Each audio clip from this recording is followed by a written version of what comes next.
कृष्ण और किसान की अनोखी परीक्षा। एक बार द्वारका में एक साधारण किसान भगवान श्री कृष्ण की भक्ति में लीन रहता था।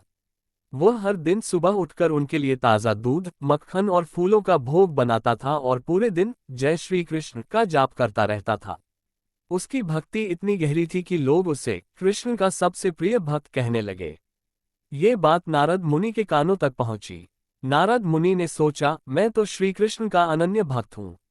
ये साधारण किसान कैसे सबसे प्रिय हो सकता है। उन्होंने श्री कृष्ण से जाकर पूछा, हे वासुदेव, ये कैसे संभव है कि आप इस किसान को मुझसे अधिक प्रिय मानते हैं। मैंने तो अपना पूरा जीवन आपकी सेवा में समर्पित किया है। कृष्ण मुस्कुराए और बोले, नारद, मैं तुम्हारी भक्ति से प्रसन्न हूँ, लेकिन ये किसान मेरी हर पल याद करता है। अगर तुम्हें यकीन नहीं तो मैं तुम्हें उसकी परीक्षा लेने का मौका देता हूँ।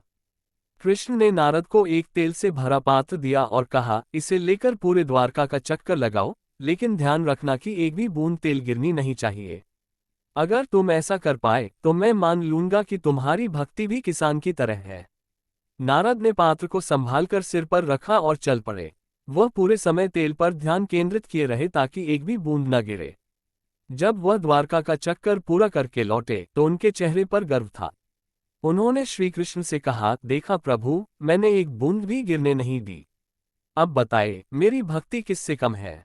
कृष्ण मुस्कुराए और पूछा, ये तो ठीक है नारद, लेकिन ये बताओ, चक्कर लगाते समय तुमने कितनी बार मेरा नाम लिया। नारद चौंक गए। उन्होंने स्वीकार किया, प्रभु, मैं तो पूरे समय तेल पर ध्यान दे रहा था। मैं आपका नाम एक बार भी नहीं ले सका।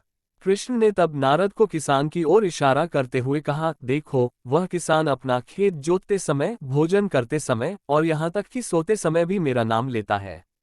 उसके हर काम में मेरा स्मरण है। उसकी भक्ति इसी कारण सबसे प्रिय है। तो इस कहानी से भगवान श्री कृष्ण जी के माध्यम से हम ये सीखते हैं कि सच्ची भक्ति का अर्थ है भगवान को अपने हर काम में याद रखना। केवल कर्मकांड या प्रदर्शन से भगवान प्रसन्न नहीं होते, बल्कि दिल से उन्हें स्मरण करना ही सच्ची भक्ति है।